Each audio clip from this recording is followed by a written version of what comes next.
those 5 kings unto him out of the cave, the king of Jerusalem, the king of Hebron, the king of Jarmuth, the king of Lachish, the king of Eglon. And it came to pass, when they brought out those kings unto Joshua, that Joshua called for all the men of Israel, and said unto the captains of the men of war which went with him, Come near, put your feet upon the necks of these kings.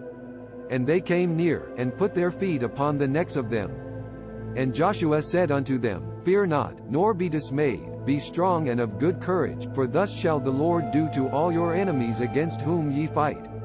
And afterward Joshua smote them, and slew them, and hanged them on 5 trees, and they were hanging upon the trees until the evening.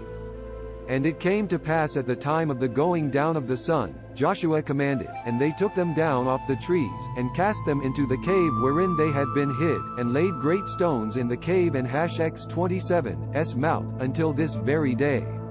And that day Joshua took Makkedah, and smote it with the edge of the sword, and the king thereof he utterly destroyed, them, and all the souls that therein, he let none remain, and he did to the king of Makkedah as he did unto the king of Jericho. Then Joshua passed from Makkedah, and all Israel with him, unto Libnah, and fought against Libnah, and the Lord delivered it also, and the king thereof, into the hand of Israel, and he smote it with the edge of the sword, and all the souls that therein, he let none remain in it, but did unto the king thereof as he did unto the king of Jericho. And Joshua passed from Libnah, and all Israel with him, unto Lachish, and encamped against it, and fought against it, and the Lord delivered Lachish into the hand of Israel, which took it on the 2nd day, and smote it with the edge of the sword, and all the souls that therein, according to all that he had done to Libnah. Then Horam king of Gezer came up to help Lachish, and Joshua smote him and his people, until he had left him none remaining. And from Lachish Joshua passed unto Eglon, and all Israel with him, and they encamped against it, and fought against it, and they took it on that day, and smote it with the edge of the sword, and all the souls that therein he utterly destroyed that day, according to all that he had done to Lachish.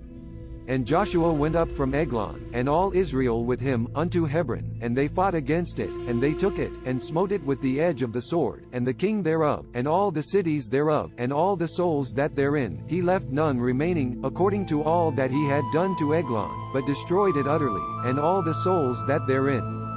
And Joshua returned, and all Israel with him, to Debir, and fought against it, and he took it, and the king thereof, and all the cities thereof, and they smote them with the edge of the sword, and utterly destroyed all the souls that therein, he left none remaining, as he had done to Hebron, so he did to Debir, and to the king thereof, as he had done also to Libnah, and to her king. So Joshua smote all the country of the hills, and of the south, and of the vale, and of the springs, and all their kings, he left none remaining, but utterly destroyed all that breathed, as the Lord God of Israel commanded. And Joshua smote them from Kadeshbarnea even unto Gaza, and all the country of Goshen, even unto Gibeon.